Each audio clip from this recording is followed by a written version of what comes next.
Alright. How's it going? My name is Heathen. This video is on the new Ambition Ninja Ultra.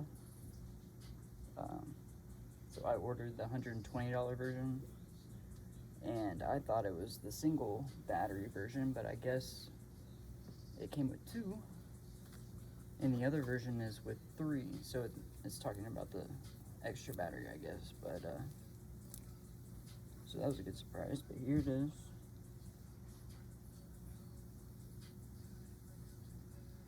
Really good looking machine. I am honestly more partial to the look of the RCA module because I've always liked the look of the Sol Nova, but I probably won't ever use it like this.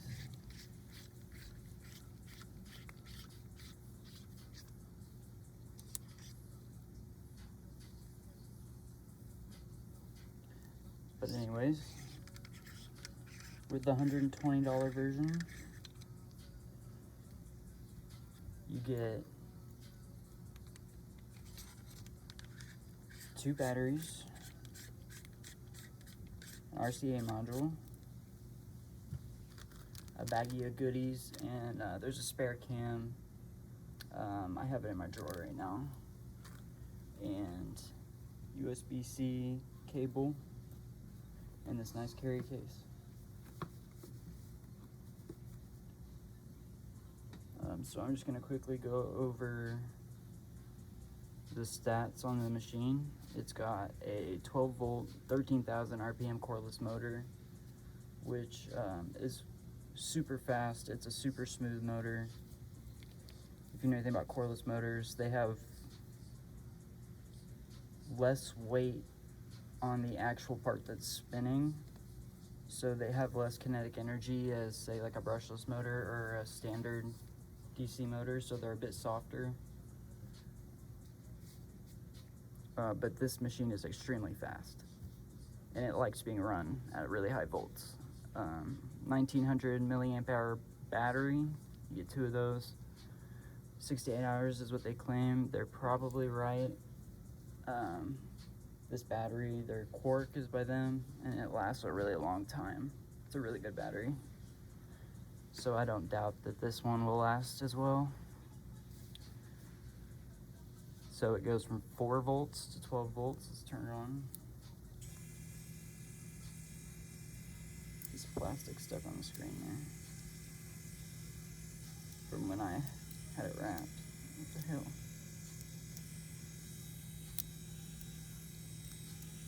There we go. So it's 4 volts to 12 volts. There's a lot going on this screen. We'll go over it all.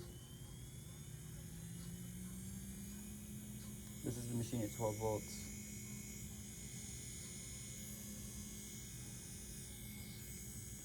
It's got a little bit of a vibration to it, but the noise is really quiet.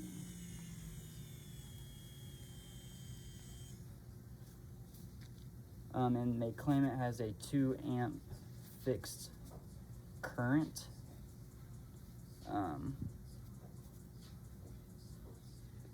I would be surprised if it was exactly 2 amps fixed all the time. It's gonna fluctuate, you know what I mean? But that's pretty good for a battery. That's kind of standard. You're not gonna really get over 2 amps in batteries.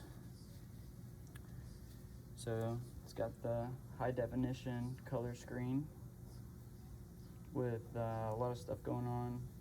You got a timer, a hertz meter, which it's not true hertz, it's just a rough estimation for this machine, so it just goes by the voltage. It doesn't change dynamically. You've got your hourly rate here, and the added up total here for you: voltage, jump start, battery, and you get the bars and the percentage, which is awesome, having the percentage, so you know exactly how much instead of having to guess by the bar. Comes with a 4mm cam and a spare 3.5. I personally, after using this machine, would recommend using only the 4mm cam because the cordless motor is so soft.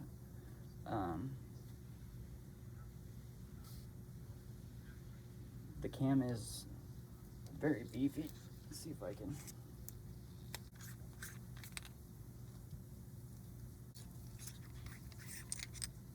I've got these gloves on, making it extremely difficult. All right. So this is the cam and motor. Very substantial cam. This thing is a chonker. And the drive bar is extremely short, which there's good and bad about this. So you're getting energy transfer from the cam to the cartridge very efficiently. It's going to hit very stiff, very strong, which is needed for this cordless motor. The only thing I'm worried about is when you have a cartridge in, the cartridge is going to be very close to the motor. So make sure you're using cartridges with a membrane, because this is very, very, very close. If you have any kind of backflow, you're gonna ruin this machine. So there's good and bad about it. I think it's fine. You know, just know how to dip your needles in ink. You know, you only need just the tip for just a very short amount of time. You don't need to dunk your whole cartridge underneath. You know, if you do that, you're asking for trouble on this one.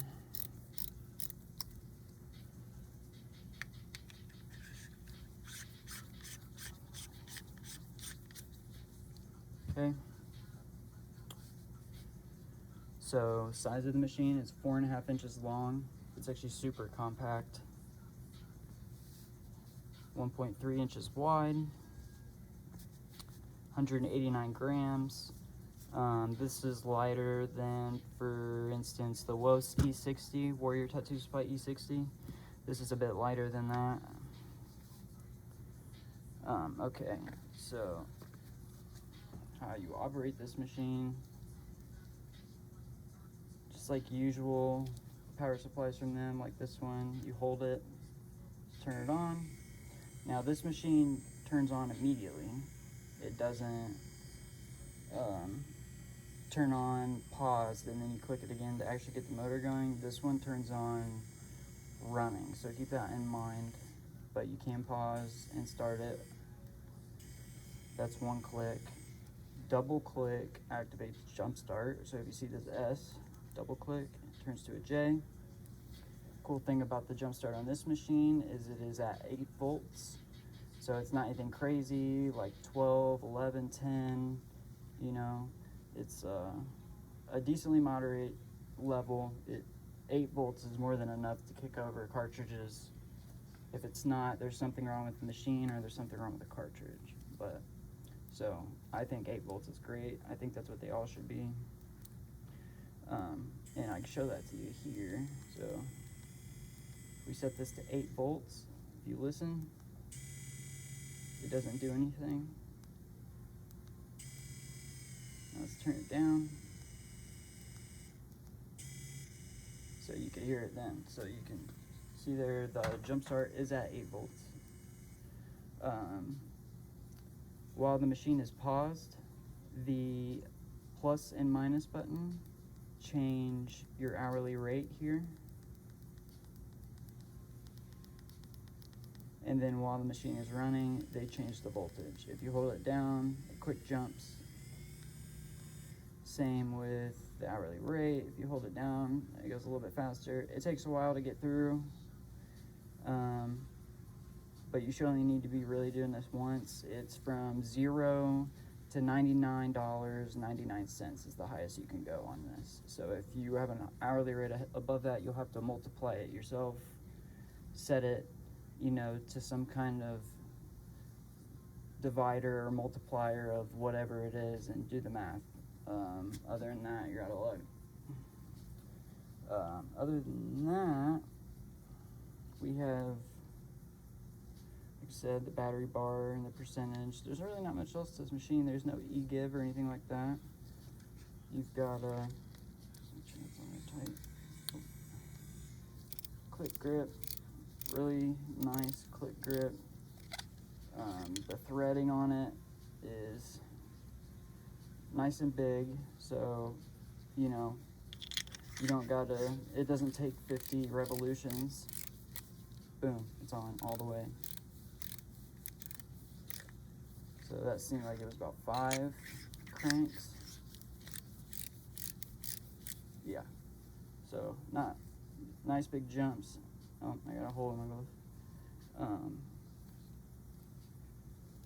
But yeah, other than that, it's pretty simple, which is good. Simple is good. Okay, and just a quick overview here. Oh, also, so some of my own notes here. There is, I guess, a 2 battery option at this price. Now online it says the 2 battery options like 150 or 160, but they're talking about spare batteries. So the machine comes with a battery on it, and for 120 you get 1 additional battery. Now there is a higher price point where you get 2 additional batteries. I think this is unnecessary. How you should be doing it is that your spare battery should be charged fully. They both, when you start a tattoo, should be full charged. You're tattooing, this one runs out, you switch the batteries and immediately plug this one in. So if you're tattooing for long enough for this one to run out, by the time this one runs out, this one's full and you can switch back. So you should never need more than 2 batteries. If for some reason your 2 batteries do both die out because you don't plug them in like you should, there is this option which is classy as hell and looks great, but should never need to do this. But this is always another option. This is very viable. Okay, this grip actually has a decent amount of weight to it, and there's not a lot of weight up here in the top of the machine. So even with this bigger grip or battery on the back, you can see it's going to be a bit taller, but this ends up being about what the average wireless pen size is anyway. And this is definitely a viable option. So, but that should never be necessary. Also on this RCA adapter, they have this bridge that helps you get purchase on the adapter, which is nice. This machine can be hard to unscrew and screw in different places, from what I found. In practice using this machine, it's a very soft machine. Use cases for this machine, in my opinion, are going to be like kind of that average, right in the middle to soft shading, black and gray realism side. So if you're wanting to run big 14 round liners or round shaders, or even 18s or bigger than that, I don't think this is the right machine. It will push them, it will tattoo, but you're not going to get the consistency out of an 18 round liner that you want with this machine, I don't think. I could be wrong. I mean, it is doable. It's just, it's going to take a little more effort, a little more finesse. This machine, though, with 9s, even 11s, I think it's definitely a viable liner. It's super fast machine, so it's honestly a great liner.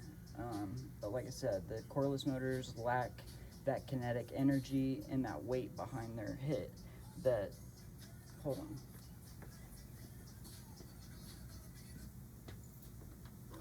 My bad. But yeah, they lack that kinetic energy that a brushless motor or standard DC motor has, because they don't have that weight that's actually physically spinning. With shading, this machine is extremely soft. It's awesome. So I needed a machine like this. I'm using, other than this, my Warrior Supply E60, and it is a heavy hitting machine. Its hit is 320 grams per centimeters, and this one is 140 grams per centimeters. So you see that one's almost, the E60 is almost 3 times the torque as this machine, and that's due to the cordless motor. This machine's great. If you don't have a tattoo machine yet, if this is your first tattoo machine, this is a great machine for a beginner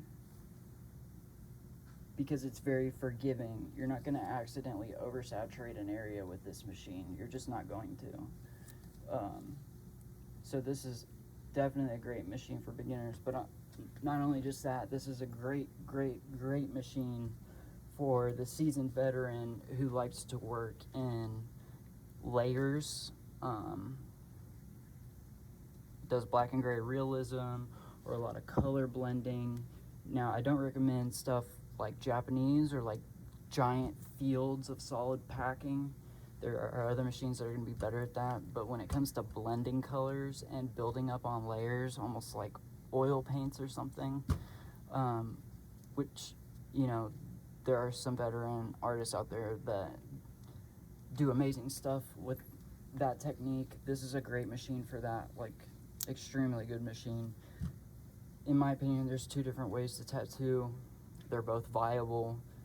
The argument between which one's better will go on forever, but you know, there's the get in and get out as fast as you can, slam it in, hard hitting, and then there's the soft, build it up, you know, take your time kind of technique, and they're both valid.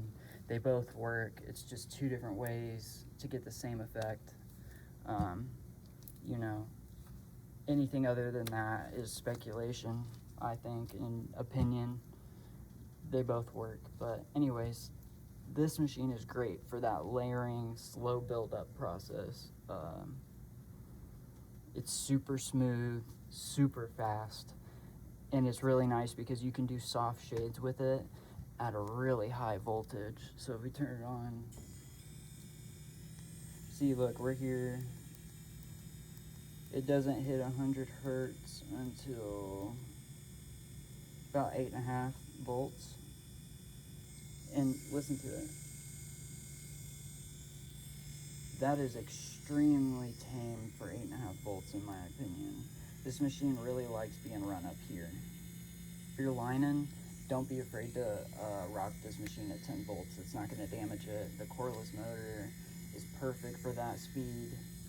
That's literally what the motors are designed for, is high-speed applications, not usually for high-torque applications. But that's why this machine shines at shading, because you can be very efficient with your shading by shading at these high speeds without damaging the skin. So that's what I think this machine, its use case is.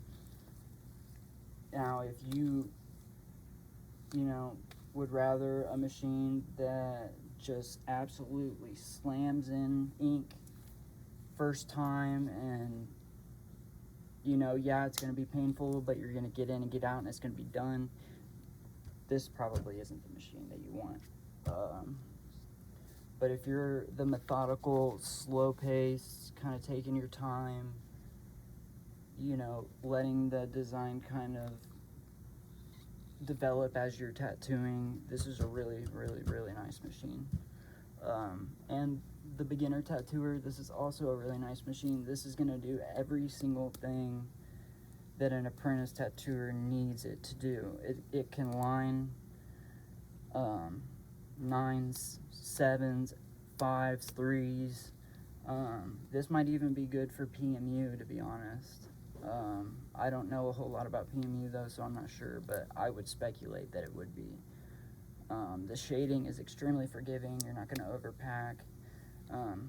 You get so much for $120. Ambition's a great company. Now, I don't have a relationship with this company. They did not send me this machine. I bought this machine myself. You know, but when I seen it, that they just released it, I had to get it. You know what I mean? I had to buy it, so I did. Because it's for $120. I'm a sucker for a good deal on a tattoo machine, and this is a great deal. And if, you know, this company sells replacement motors, it's only 2 hex screws to replace the motor on this machine. If it doesn't last long for some reason, I don't think that's going to be a problem. I think these motors are going to be just fine, but it's an extremely easy fix if something does go wrong. Now, the only things that I would like to see different on this machine are the screen and the buttons moved to the top. I absolutely hate them like this. I'm going to show you how to wrap this machine and what it looks like wrapped, and it's a bit of a pain in the ass with them on the side like this. I really don't like it. Another thing would be, let me think. There's not a lot with this machine that I really don't like. I'm sure there was something else. Oh, the drive bar. I'm up in the air on the drive bar thing. I like the way this machine feels. It hits, somehow combines a soft hit with a nice sturdy stiff hit with that short drive bar. I mean, there's no give in this machine, so don't expect any give.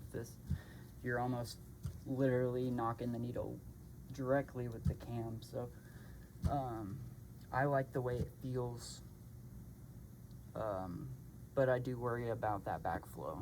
So that is something to consider. USB-C is great. I think all machines should be at that. It's right on the battery. Yeah, other than that, I can't think of anything else to say about this machine. I definitely recommend it.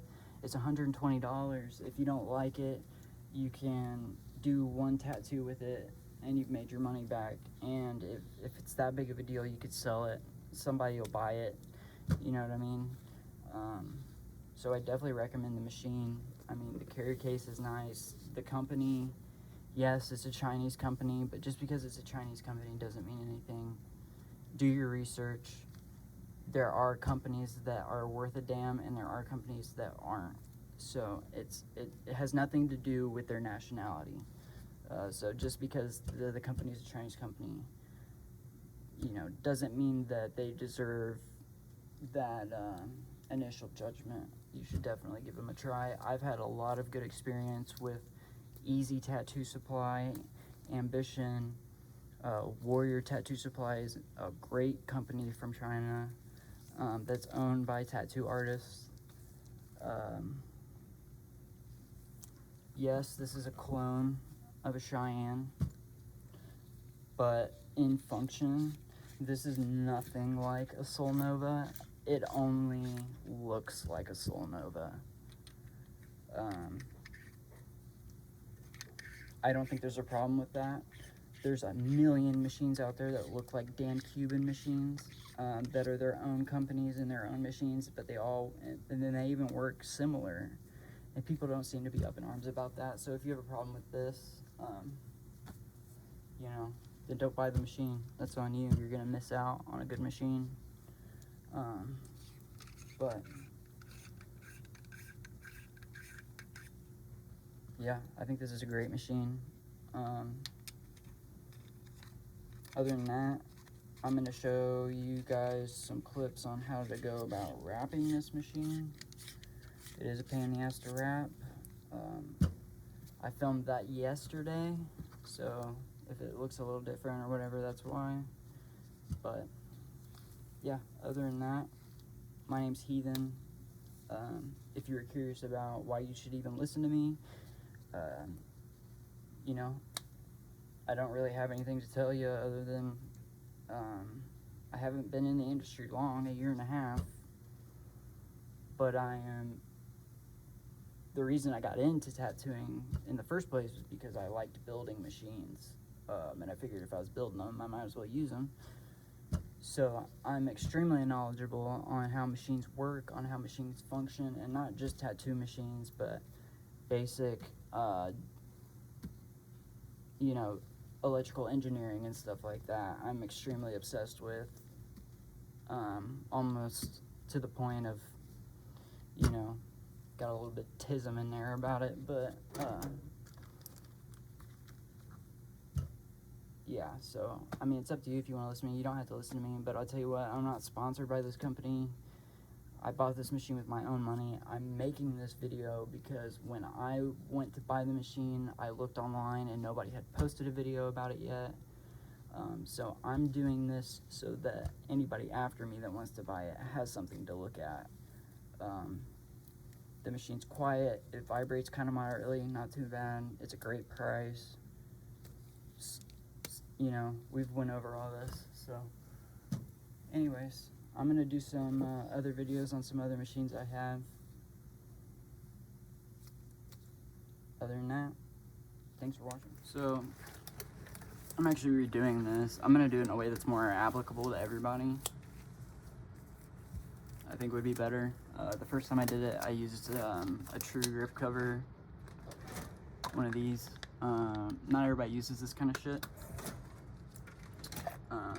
but I like those. Or there's, you know, the silicone. I've got like a bunch of different kinds of these, textured ones, skinny ones, fat ones, you know, because everybody's is different. No, but so I'm gonna wrap this again.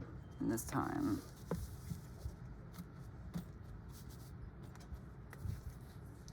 I'm gonna do it in a way that's applicable to most people.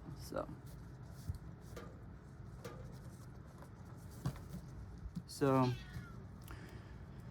the reason I wrap these, what? I'm busy. Stop. Rue. Anyways, the reason I wrap my wireless machines like this, and I'm gonna explain it a little bit better than I did before.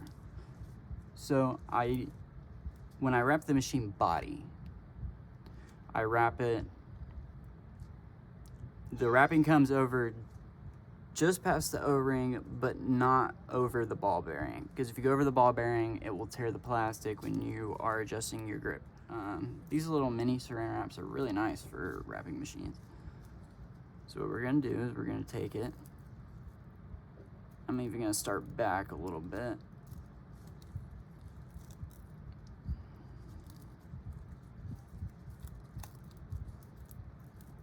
Get it started here.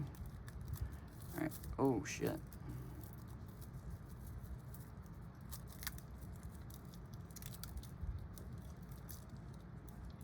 All right, and we're gonna come up.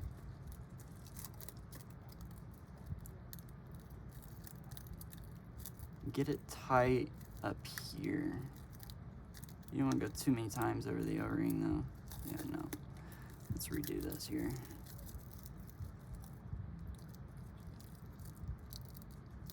You really only want like one pass over the O-ring.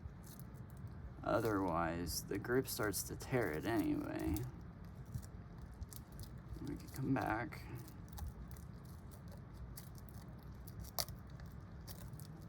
Just gonna try to do one layer on the screen there. Over the top.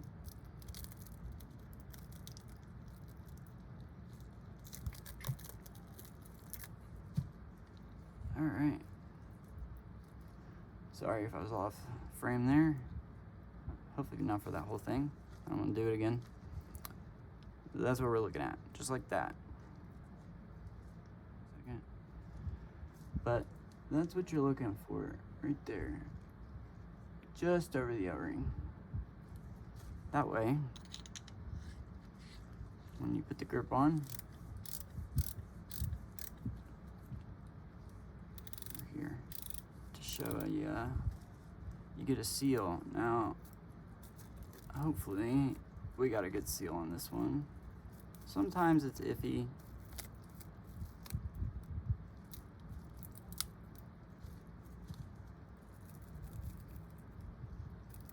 I'm doing this because if I cover this hole as taut as I can, and then I tighten the grip, it should bubble up. Let's try. Oh, I don't know if you could see it sucking in there.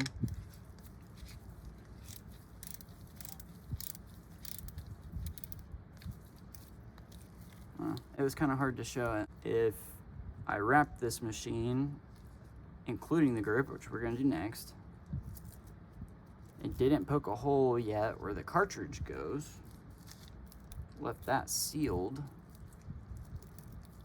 The only weak, and then I threw it into water, the only weak point where water would get in would be right here along the grip seam.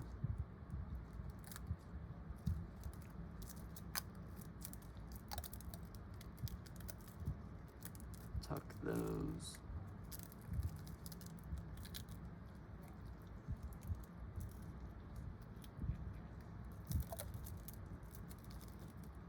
Sorry, I'm like trying to get it close to me, not hit my head on the camera here.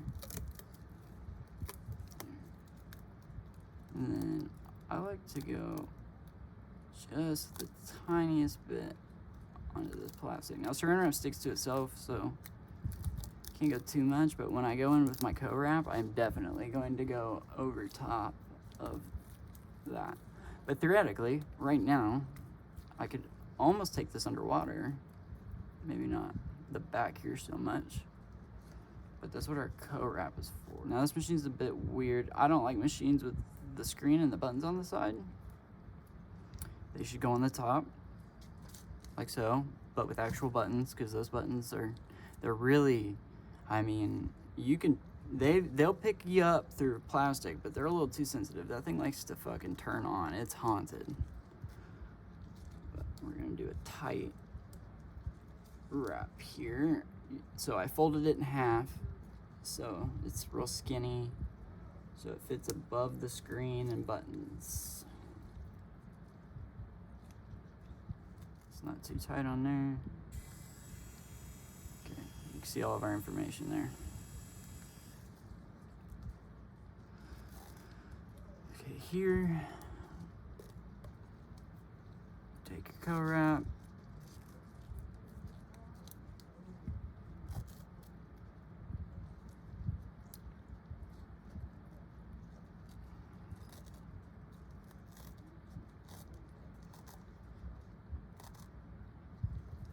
Actually, I'm gonna go to this end first and do the tip. I like to get it as close as I can. And right here, you want it close and you want it tight. That, pull it back just a little. You wanna do the rest of this back here tight, or it will try to slope in like that. It's just super annoying when you're trying to tattoo. So do this back in just as tight right here to keep it from moving. And then go loose again right as you do the crossover. When you cross the seam, you don't want this tight because I want it to spin still. You only want it to hang over the other bit just like a millimeter, and then I'm gonna come back. I don't have a lot here, so this isn't gonna be thick. There. So.